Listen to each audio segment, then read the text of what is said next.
Hello guys, ಎಲ್ಲರಿಗೂ ಸ್ವಾಗತ. Kaushik update YouTube ಚಾನಲ್ಗೆ. ಸೆಕೆಂಡ್ ಪಿ ಸಿ ವಿದ್ಯಾರ್ಥಿಗಳು ಎಕ್ಸಾಮ್ 2 ಯಾರೆಲ್ಲ ಬರೆದಿದ್ದೀರಾ, ಈ ವರ್ಷ ಹೋಗ್ಬಿಟ್ಟು ಎಲ್ಲ ವಿದ್ಯಾರ್ಥಿಗಳು ಎಕ್ಸಾಮ್ 2 ಅಲ್ಲಿ ಪಾಸ್ ಅಂತಲೇ ಹೇಳ್ಬೋದು. ತುಂಬ ಜನ ವಿದ್ಯಾರ್ಥಿಗಳು ಕಮೆಂಟ್ ಸೆಕ್ಷನ್ ಕೆಲವೊಂದು ಡೌಟ್ಸ್ನ ಕೇಳ್ತಾ ಇದ್ರೆ ಈ ಒಂದು ವಿಡಿಯೋದಲ್ಲೆಲ್ಲ ತಿಳಿಸ್ಕೊಡ್ತೀನಿ. ಚಾನಲ್ನ ಸಬ್ಸ್ಕ್ರೈಬ್ ಮಾಡಿಲ್ಲ ಅಂದರೆ ಸಬ್ಸ್ಕ್ರೈಬ್ ಮಾಡ್ಕೊಳ್ಳಿ, ವಿಡಿಯೋಗಂದ ಲೈಕ್ನ ಮಾಡ್ಕೊಳ್ಳಿ. ಬನ್ನಿ ವಿಡಿಯೋನ ಶುರು ಮಾಡೋಣ. ಸೆಕೆಂಡ್ ಪಿ ಸಿ ವಿದ್ಯಾರ್ಥಿಗಳು ಎಕ್ಸಾಮ್ 2 ಯಾರೆಲ್ಲ ಬರೆದಿದ್ದೀರಾ, ಪ್ರೈವೇಟ್ ವಿದ್ಯಾರ್ಥಿಗಳು ಮತ್ತು ಫ್ರೆಶರ್ಸ್ ವಿದ್ಯಾರ್ಥಿಗಳು ಮತ್ತು ರಿಪೀಟರ್ಸ್ ವಿದ್ಯಾರ್ಥಿಗಳು, ಈ ವರ್ಷ ಬಂದ್ಬಿಟ್ಟು ಎಲ್ಲ ವಿದ್ಯಾರ್ಥಿಗಳು ಪಾಸ್ ಆಗ್ತೀರಾ ಅಂತಲೇ ಹೇಳ್ಬೋದು.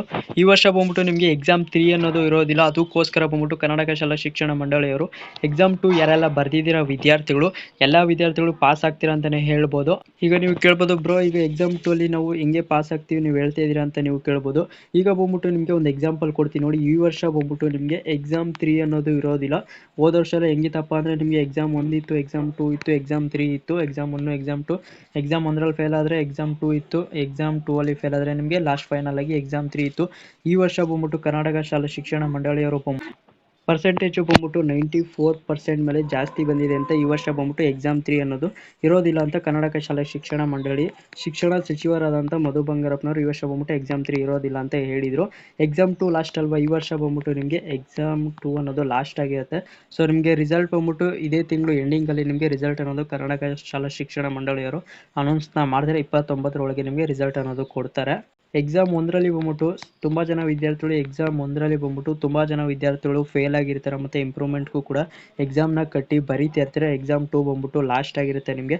ಎಕ್ಸಾಮ್ 2 ಲಾಸ್ಟ್ ಅಂದರೆ ನಿಮಗೆ ಆಲ್ಮೋಸ್ಟ್ ಎಲ್ಲ ವಿದ್ಯಾರ್ಥಿಗಳನ್ನು ಪಾಸ್ ಮಾಡ್ತಾರೆ. ಯಾಕಪ್ಪ ಅಂದರೆ ನಿಮಗೆ ಎಕ್ಸಾಮ್ 2 ಅಲ್ಲಿ ಬಂದ್ಬಿಟ್ಟು ಆಲ್ಮೋಸ್ಟ್ ಎಲ್ಲ ವಿದ್ಯಾರ್ಥಿಗಳು ಕಟ್ಟಿ ಬರೀತಾ ಇರ್ತೀರಲ್ವ, ಅದಕ್ಕೋಸ್ಕರ ಬಂದ್ಬಿಟ್ಟು ನೀವೇನಾರ ಜಾಸ್ತಿ ಸ್ಕೋರ್ನ ಮಾಡಿತ್ತು ಅಂದರೆ ಈಗ ಇಂಪ್ರೂವ್ಮೆಂಟ್ಗೂ ಕೂಡ ಎಕ್ಸಾಮ್ನ ಬರೀತಾ ಇರ್ತೀರ. ಯಾರೆಲ್ಲ ಇಂಪ್ರೂವ್ಮೆಂಟ್ಗೆ ಎಕ್ಸಾಮ್ 2ನ ಕಟ್ಟಿ ಬರೀತಾ ಇದ್ರೆ ನಿಮಗೆ ಬಂದ್ಬಿಟ್ಟು ಕೆಲವೊಂದು ಡೌಟ್ಸ್ ಇರುತ್ತೆ. ಈಗ ಎಕ್ಸಾಮ್ 1ರಲ್ಲಿ ಬಂದ್ಬಿಟ್ಟು ಒಂದು 350 ಬಂದಿರುತ್ತೆ ಅಂದ್ಕೊಳ್ಳಿ.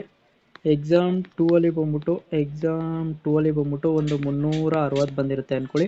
ಈಗ ನಿಮ್ಮ ಒಂದು ಮಾರ್ಕ್ಸ್ ಕಾರ್ಡ್ಗೆ ಯಾವುದನ್ನು ಎಂಟ್ರಿ ಮಾಡ್ತಾರಪ್ಪ ಅಂದರೆ ಎಕ್ಸಾಮ್ 2 ಅಲ್ಲಿ ಜಾಸ್ತಿ ಬಂದಿರುತ್ತಲ್ವ, ಇದನ್ನ ಬಂದ್ಬಿಟ್ಟು ನಿಮಗೆ ಕನ್ಸಿಡರ್ನ ಮಾಡ್ತಾರೆ.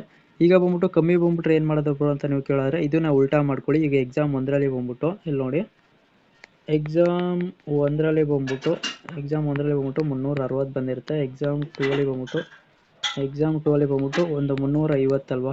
ಈಗ ಯಾವುದನ್ನ ನಿಮ್ಮ ಒಂದು ಮಾರ್ಕ್ಸ್ ಕಾರ್ಡ್ಗೆ ಎಂಟ್ರಿನ ಮಾಡ್ತಾರಪ್ಪ ಅಂದರೆ ಎಕ್ಸಾಮ್ 1ರಲ್ಲಿ ಜಾಸ್ತಿ ಬಂದಿರುತ್ತಲ್ವ 360 ಬಂತೆ, ಇದನ್ನು ನಿಮ್ಮ ಒಂದು ಮಾರ್ಕ್ಸ್ ಕಾರ್ಡ್ಗೆ ಎಂಟ್ರಿನ ಮಾಡ್ತಾರೆ. ಎಕ್ಸಾಮ್ 2 ಅಲ್ಲಿ ಕಮ್ಮಿ ಮಾರ್ಕ್ಸ್ ಬಂದಿರ ಅಂದರೆ 10 ಮಾರ್ಕ್ಸ್ ಕಮ್ಮಿ ಬರುತ್ತೆ, ಇದನ್ನು ಕನ್ಸಿಡರ್ ಮಾಡೋಲ್ಲ.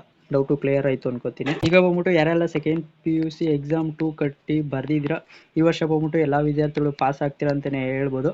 ಯಾಕಪ್ಪ ಅಂದರೆ ಎಕ್ಸಾಮ್ 3 ನಾನು ಆಗಲೇ ಹೇಳ್ದಂಗೆ ನಿಮಗೆ ಈ ವರ್ಷ ಬಂದ್ಬಿಟ್ಟು ಎಕ್ಸಾಮ್ 3 ಅನ್ನೋದು ಇರೋದಿಲ್ಲ. ಎಕ್ಸಾಮ್ 2 ಅಲ್ಲಿ ಆಲ್ಮೋಸ್ಟ್ ಎಲ್ಲ ವಿದ್ಯಾರ್ಥಿಗಳು ಪಾಸ್ ಆಗ್ತೀರಾ. ತುಂಬ ಜನ ವಿದ್ಯಾರ್ಥಿಗಳು ಡೌಟ್ಸ್ ಕೇಳ್ತಾ ಇರೋದೇನಪ್ಪ ಅಂದರೆ, ಬ್ರೋ ನಮಗೆ ಒಂದು ಸಬ್ಜೆಕ್ಟಲ್ಲಿ ಬಂದ್ಬಿಟ್ಟು 15 ಬರುತ್ತೆ, 16 ಬರುತ್ತೆ, 17 ಬರುತ್ತೆ, ಹಿಂಗೆ ಬಂದರೆ ನಮಗೆ ಗ್ರೇಸ್ ಮಾರ್ಕ್ಸ್ನ ಕೊಟ್ಟು ಪಾಸ್ ಮಾಡ್ತಾರೆ ಅಂತ ತುಂಬ ಜನ ವಿದ್ಯಾರ್ಥಿಗಳು ಕಮೆಂಟ್ ಸೆಕ್ಷನ್ ಕೇಳ್ತಿದ್ದೀರಾ. ನಿಮಗೆ ಬಂದ್ಬಿಟ್ಟು ಒಂದು ಫೈನಲ್ ಆಗಿ ಹೇಳೋದು ಏನಪ್ಪ ಅಂದರೆ ನಿಮಗೆ 21, 22, 23 ಹಿಂಗೆ ಬಂದರೆ ನಿಮಗೆ ಗ್ರೇಸ್ ಮಾರ್ಕ್ಸ್ ಅನ್ನೋದು ಕೊಟ್ಟು ನಿಮಗೆ ಪಾಸ್ನ ಮಾಡ್ತಾರೆ. ಅಕಸ್ಮಾತ್ ನಿಮ್ಗೆ ಏನಾರ 15, 16, 17 ಹಿಂಗೆ ಬಂದರೆ ನಿಮಗೆ ಗ್ರೇಸ್ ಮಾರ್ಕ್ಸ್ ಅನ್ನೋದು ಕೊಡೋದಿಲ್ಲ. ಅದಕ್ಕೋಸ್ಕರ ಬಂದ್ಬಿಟ್ಟು ನೀವು ಮಿನಿಮಮ್ ಬಂದ್ಬಿಟ್ಟು ಒಂದು 21, ಒಂದು 22, 23 ಮ್ಯಾಕ್ಸಿಮಮ್ ಬಂದ್ಬಿಟ್ಟು 20 ಮೇಲೆ ಇರಬೇಕು. 20 ಮೇಲೆ ನಿಮ್ಗೆ ಏನಾರು ಇತ್ತು ಅಂದರೆ ನಿಮಗೆ ಗ್ರೇಸ್ ಮಾರ್ಕ್ಸ್ ಅನ್ನೋದು ಕೊಟ್ಟು ಪಾಸ್ನ ಮಾಡ್ತಾರೆ. ಮತ್ತು ಇನ್ನೊಂದು ಡೌಟ್ ಏನಪ್ಪ ಅಂದರೆ ತುಂಬ ಜನ ವಿದ್ಯಾರ್ಥಿಗಳು ಎಕ್ಸಾಮ್ 2ನ ಕಟ್ಟಿ ಬರೀತಾ ಇರ್ತಾರೆ. ನಮಗೆ ಮಾರ್ಕ್ಸ್ ಕಾರ್ಡ್ ಬಂದಾಗ ನಮಗೆ ಸಪ್ಲಿಮೆಂಟ್ರಿ ಅಂತ ಅದನ್ನು ಆ್ಯಡ್ ಮಾಡ್ತಾರೆ ಅಂತ ತುಂಬ ಜನ ವಿದ್ಯಾರ್ಥಿಗಳು ಕೇಳ್ತಿದ್ದೀರಾ. ನಿಮಗೆ ಬಂದ್ಬಿಟ್ಟು ಎಕ್ಸಾಮ್ 2 ಯಾರೆಲ್ಲ ಫೇಲಾಗಿ ಎಕ್ಸಾಮ್ 2ನ ಬರೀತಾ, ಎಕ್ಸಾಮ್ 1ರಲ್ಲಿ ಯಾರೆಲ್ಲ ಫೇಲಾಗಿ ಎಕ್ಸಾಮ್ 2ನ ಬರೀತಾ ಇರ್ತೀರಾ, ನಿಮಗೆ ಬಂದ್ಬಿಟ್ಟು ಯಾವುದೇ ಕಾರಣಕ್ಕೂ ನಿಮ್ಮ ಒಂದು ಮಾರ್ಕ್ಸ್ ಕಾರ್ಡಲ್ಲಿ ಬಂದ್ಬಿಟ್ಟು ಸಪ್ಲಿಮೆಂಟ್ರಿ ಅಂತ ಆ್ಯಡ್ ಮಾಡಲ್ಲ. ಎಕ್ಸಾಮ್ 1ರಲ್ಲಿ ಯಾರೆಲ್ಲ ಪಾಸ್ ಆಗಿರ್ತಾರೆ, ನಿಮ್ಮ ಫ್ರೆಂಡ್ಸ್ಗೂ ಕೂಡ ಪಾಸ್ ಆಗಿರುತ್ತೆ, ಅವ್ರದ್ದು ಒಂದು ಮಾರ್ಕ್ಸ್ ಕಾರ್ಡಲ್ಲಿ ಏನು ಕೊಟ್ಟಿರ್ತಾರೆ ಸೇಮ್ ಅದನ್ನೇ ಕೊಟ್ಟಿರ್ತಾರೆ. ನಿಮ್ಮದು ನಂಬರ್ಸ್ ಏನಿದೆ, ಮಾರ್ಕ್ಸ್ ಕಾರ್ಡ್ದು ನಂಬರ್ಸ್ ಏನಿದೆ, ನೀವೇನು ಸ್ಕೋರ್ ಮಾಡಿದ್ದೀರ ಅದು ಮಾತ್ರ ಚೇಂಜ್ ಆಗಿರುತ್ತೆ. ನಿಮಗೆ ಬಂದ್ಬಿಟ್ಟು ಯಾವುದೇ ಒಂದು ಕಾರಣಕ್ಕೂ ಸಪ್ಲಿಮೆಂಟ್ರಿ ಅಂತ ಆ್ಯಡ್ ಮಾಡಲ್ಲ. ಅಂದರೆ ಬ್ರೋ ಈಗ ಎಕ್ಸಾಮಲ್ಲಿ ಬಂದ್ಬಿಟ್ಟು ರೈಟಿಂಗಲ್ಲಿ ಬಂದ್ಬಿಟ್ಟು ನಾನು ಸ್ವಲ್ಪ ಮಿಸ್ಟೇಕ್ ಆಗಿದೆ ರೈಟಿಂಗಲ್ಲಿ ಅಂತ ತುಂಬ ಜನ ವಿದ್ಯಾರ್ಥಿಗಳು ಡೌಟಲ್ಲಿ ಇರ್ತೀರ. ಅಂದರೆ ಸ್ವಲ್ಪ ಗಜಬಿಜಿ ಬರೆದಿರ್ತೀರ ಅಂತ ತುಂಬ ಜನ ವಿದ್ಯಾರ್ಥಿಗಳು ಕಮೆಂಟ್ ಸೆಕ್ಷನಲ್ಲಿ ಕೇಳ್ತಾ ಇದ್ದೀರಾ.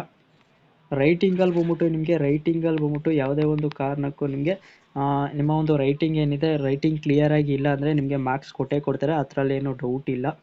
ಈಗ ಎಕ್ಸಾಂಪಲ್ಗೆ ಒಂದು ಹಿಸ್ಟ್ರಿಯನ್ನು ತಗೊಳ್ಳಿ. ಹಿಸ್ಟ್ರಿಯಲ್ಲಿ ಬಂದ್ಬಿಟ್ಟು ನೀವು ಎಕ್ಸಾಮ್ನ ಬರೆದಿರ್ತೀರ, ರೈಟಿಂಗಲ್ಲಿ ಸ್ವಲ್ಪ ಮಿಸ್ಟೇಕ್ ಆಗಿರುತ್ತೆ, ಸ್ವಲ್ಪ ಗಜಬಿಜಿ ಬರೆದಿರ್ತೀರ, ಅವಾಗ ಬಂದ್ಬಿಟ್ಟು ನಿಮಗೆ ಮಾರ್ಕ್ಸ್ ಕೊಡಲ್ಲ ಅಂತ ತುಂಬ ಜನ ವಿದ್ಯಾರ್ಥಿಗಳು ಅಂದ್ಕೊಂಡಿರ್ತೀರ. ಹಾಗೆಲ್ಲ ಅಂದ್ಕೊಳ್ಳೋಕ್ಕೆ ಹೋಗ್ಬಿಡಿ. ನಿಮಗೆ ರೈಟಿಂಗಲ್ಲಿ ಏನೇ ಒಂದು ತೊಂದರೆ ಇದ್ದರೂ ಕೂಡ ನಿಮಗೆ ಅಲ್ಲಿ ಬಂದ್ಬಿಟ್ಟು ನೀವು ಆನ್ಸರ್ನೆಲ್ಲ ಕರೆಕ್ಟಾಗಿ ಬರೆದಿದ್ರೆ, ಸ್ವಲ್ಪ ಮಿಸ್ಟೇಕ್ ಇತ್ತು ಅಂದರೆ ನಿಮಗೆ ಮಾರ್ಕ್ಸ್ನ ಕೊಡ್ತಾರೆ. ಪಾಸಿಂಗ್ ಮಾರ್ಕ್ಸ್ ಬಗ್ಗೆ ಒಂದು ಎಕ್ಸಾಂಪಲ್ನ ಕೊಡ್ತೀನಿ ನೋಡಿ.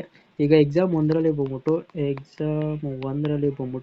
ಒಂದು 3 ಸಬ್ಜೆಕ್ಟು ಫೇಲ್ ಆಗಿರ್ತಾರೆ ಅಂದ್ಕೊಳ್ಳಿ. ನಾನು ಒಂದು ಎಕ್ಸಾಂಪಲ್ ಕೊಡ್ತೀನಿ ನೋಡಿ. 3 ಸಬ್ಜೆಕ್ಟ್ ಅಂದರೆ ಒಂದು ಬಂದ್ಬಿಟ್ಟು ಹಿಸ್ಟ್ರಿಯನ್ನು ತಗೊಳ್ಳಿ, ಇನ್ನೊಂದು ಬಂದ್ಬಿಟ್ಟು ಎಕನಾಮಿಕ್ನ ತಗೊಳ್ಳಿ, ಇನ್ನೊಂದು ಬಂದ್ಬಿಟ್ಟು ಅಕೌಂಟೆನ್ಸಿನ ತಗೊಳ್ಳಿ. ಎಕ್ಸಾಮ್ ಒಂದರಲ್ಲಿ ಈ 3 ಸಬ್ಜೆಕ್ಟು ಫೇಲ್ ಆಗಿರ್ತೀರಾ. ಈ 3 ಸಬ್ಜೆಕ್ಟು ಬಂದ್ಬಿಟ್ಟು ಫೇಲ್ ಆಗಿರ್ತೀರಾ. ಎಕ್ಸಾಮ್ 2ನ ಕಟ್ಟಿ ಬರೀತಾ ಇರ್ತೀರಾ. ಇಲ್ಲಿ ತೋರಿಸ್ತೀನಿ ನೋಡಿ, ಹಿಸ್ಟ್ರಿ, ಎಕನಾಮಿಕ್ ಮತ್ತು ಅಕೌಂಟೆನ್ಸಿ. ಈಗ ಎಕ್ಸಾಮ್ 2ಅಲ್ಲಿ ಬಂದ್ಬಿಟ್ಟು ಹಿಸ್ಟ್ರಿಯಲ್ಲೇ ಬಂದ್ಬಿಟ್ಟು ಒಂದು 24ನೇ ತಗೋತೀರಾ. ಇದರಲ್ಲಿ ಬಂದ್ಬಿಟ್ಟು ಎಕನಾಮಿಕಲ್ಲಿ ಬಂದ್ಬಿಟ್ಟು ಒಂದು 23 ತೆಗ್ದಿರ್ತೀರಾ. ಅಕೌಂಟೆನ್ಸಿಲಿ ಬಂದ್ಬಿಟ್ಟು ಒಂದು 22ನ ತೆಗ್ದಿರ್ತೀರ ಅಂದ್ಕೊಳ್ಳಿ. ಹಿಸ್ಟ್ರಿ ಎಕ್ಸಾಮಲ್ಲಿ ಬಂದ್ಬಿಟ್ಟು ನಿಮಗೆ 24 ಬಂದಿರುತ್ತೆ. ಥಿಯರಿ ಬಂದ್ಬಿಟ್ಟು ನಿಮ್ಗೆ 24 ಬರಬೇಕು. 24 ಬಂದರೆ ಇದರಲ್ಲಿ ಬಂದ್ಬಿಟ್ಟು ನೀವು ಪಾಸ್ ಅಂತ ಕನ್ಸಿಡರ್ ಆಗ್ತೀರಾ. ಈಗ ಇವೆರಡೂ ಸಬ್ಜೆಕ್ಟಲ್ಲಿ ಬಂದ್ಬಿಟ್ಟು ಎಕನಾಮಿಕ್ ಮತ್ತು ಅಕೌಂಟೆನ್ಸಿಲಿ ಬಂದ್ಬಿಟ್ಟು ಒಂದರಲ್ಲಿ ಬಂದ್ಬಿಟ್ಟು 23 ಬಂದ್ಬಿಡ್ತು, ಇನ್ನೊಂದರಲ್ಲಿ ಬಂದ್ಬಿಟ್ಟು 22 ಬಂದ್ಬಿಡ್ತದೆ. ಈಗ ಬಂದ್ಬಿಟ್ಟು ನಿಮಗೆ ಗ್ರೇಸ್ ಮಾರ್ಕ್ಸ್ ಅನ್ನೋದು +5 ಇರುತ್ತೆ.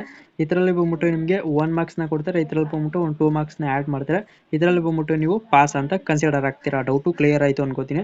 ಈಗ ತುಂಬ ಜನ ವಿದ್ಯಾರ್ಥಿಗಳು ಒಂದು 15 ಬರುತ್ತೆ ಬ್ರೋ, 16 ಬರುತ್ತೆ, ಒಂದು 17 ಬರುತ್ತೆ, ಇನ್ನೊಂದು ಬಂದ್ಬಿಟ್ಟು ಒಂದು 18, 19 ಹಿಂಗೆ ಬರುತ್ತೆ ಬ್ರೋ ಅಂತ ತುಂಬ ಜನ ವಿದ್ಯಾರ್ಥಿಗಳು ಕಮೆಂಟ್ ಸೆಕ್ಷನಲ್ಲಿ ಕೇಳ್ತೀರಾ. ನಾನು ಆಗಲೇ ಹೇಳ್ದಂಗೆ ನಿಮಗೆ ಹಿಂಗೆ ಬಂತು ಅಂದರೆ ನಿಮಗೆ ಸೊ ಫೇಲ್ ಆಗ್ತೀರಾ ಅಂತಲೇ ಹೇಳ್ಬೋದು.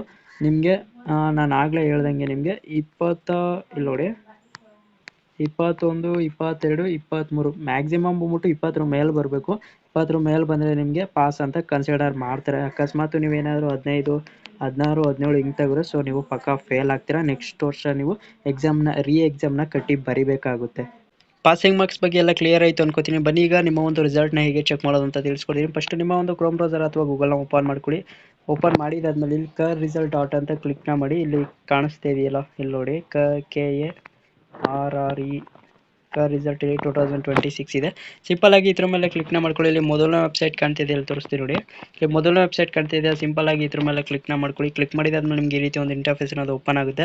ಇಲ್ಲಿ ನೋಡ್ಬೋದು ನೀವು ಇಲ್ಲಿ 2026 ದ್ವಿತೀಯ PUC ಪರೀಕ್ಷೆ 1ರ ಫಲಿತಾಂಶ ಪ್ರಕಟಣೆ ಅಂತಿದೆ. ಮತ್ತೆ ಆ ಒಂದು ಡೇಟು ಇಲ್ಲಿ ಶೋ ಆಗ್ತಾ ಇದೆ. ಇಲ್ಲಿ ಬಂದ್ಬಿಟ್ಟು ನಿಮಗೆ ಚೇಂಜಸ್ ಆಗುತ್ತೆ. 2026 ದ್ವಿತೀಯ PUC ಪರೀಕ್ಷೆ 2ರ ಫಲಿತಾಂಶ ಪ್ರಕಟಣೆ ಮತ್ತೆ ಯಾವ ಒಂದು ಡೇಟಲ್ಲಿ ನಿಮಗೆ ಅನೌನ್ಸ್ ಆಗುತ್ತೆ ಆ ಒಂದು ಡೇಟ್ ಬಂದ್ಬಿಟ್ಟು ಇಲ್ಲಿ ಬರುತ್ತೆ. ನಿಮಗೆ ಇಲ್ಲಿ ಕೂಡ ಬರ್ಬೋದು, ಇಲ್ಲಿ ಲಾಸ್ಟಲ್ಲಿ ಕೂಡ ಬರುತ್ತೆ. ಇಲ್ಲಿ ನೋಡ್ಬೋದು ನೀವು ಇಲ್ಲಿ ಬಾಕ್ಸ್ ಟೈಪ್ ಬಂದ್ಬಿಟ್ಟು ಇಲ್ಲಿ ಕೂಡ ಬರುತ್ತೆ. ನಿಮಗೆ ಸೆಕೆಂಡ್ PUC ಎಕ್ಸಾಮ್ 2 ರಿಸಲ್ಟ್ ಬಂದ್ಬಿಟ್ಟು ಇದೇ ತಿಂಗಳು ಎಂಡಿಂಗಲ್ಲಿ ಬಂದ್ಬಿಟ್ಟು ನಿಮಗೆ ಕರ್ನಾಟಕ ಶಾಲಾ ಶಿಕ್ಷಣ ಮಂಡಳಿಯವರು ರಿಸಲ್ಟ್ ಅನ್ನೋದು ಅನೌನ್ಸ್ನ ಮಾಡ್ತಾರೆ. ರಿಸಲ್ಟ್ನ ಹೇಗೆ ಚೆಕ್ ಮಾಡೋದು ಅಂತ ತಿಳಿಸ್ಕೊಡಿದ್ದೀನಿ. ಮತ್ತು ರಿಸಲ್ಟು ಯಾವ ಒಂದು ಟೈಮಲ್ಲಿ ಬರುತ್ತಪ್ಪ ಅಂದರೆ ನಿಮಗೆ ಬೆಳಗ್ಗೆ ಕೂಡ ಬರ್ಬೋದು, ಮಧ್ಯಾಹ್ನ ಕೂಡ ಬರ್ಬೋದು, ನಿಮಗೆ ಸಂಜೆ ಕೂಡ ಬರ್ಬೋದು. ನಿಮಗೆ ರಿಸಲ್ಟ್ ಅನೌನ್ಸ್ ಆಗಿದ ತಕ್ಷಣದಿಂದ ಇದೇ ಒಂದು ಚಾನಲಲ್ಲಿ ನಿಮಗೆ ಅಪ್ಡೇಟ್ನ ಮಾಡ್ಕೊಡ್ತೀನಿ. ಚಾನಲ್ನ ಇನ್ನೂ ಸಬ್ಸ್ಕ್ರೈಬ್ ಮಾಡಿಲ್ಲ ಅಂದರೆ ಸಬ್ಸ್ಕ್ರೈಬ್ ಮಾಡ್ಕೊಳ್ಳಿ, ವಿಡಿಯೋಗೆ ಒಂದು ಲೈಕ್ನ ಮಾಡ್ಕೊಳ್ಳಿ. ಸೊ ಇದಿಷ್ಟು ಸೆಕೆಂಡ್ PUC ಎಕ್ಸಾಮ್ 2 ಬಗ್ಗೆ ಮಾಹಿತಿ. ವಿಡಿಯೋ ಇಷ್ಟ ಲೈಕ್ ಮಾಡಿ, ಶೇರ್ ಮಾಡಿ, ನಿಮ್ಮ ಫ್ರೆಂಡ್ಸ್ಗೂ ಕೂಡ ಶೇರ್ ಮಾಡಿ, ಅವ್ರಿಗೂ ಕೂಡ ತುಂಬ ಯೂಸ್ ಆಗುತ್ತೆ. ಏನೇ ಒಂದು ಡೌಟ್ ಇತ್ತು ಅಂದರೆ ಕಾಮೆಂಟ್ ಸೆಕ್ಷನ್ ತಿಳಿಸಿ, ಅಪ್ಲೈ ಮಾಡ್ಕೊಡ್ತೀನಿ.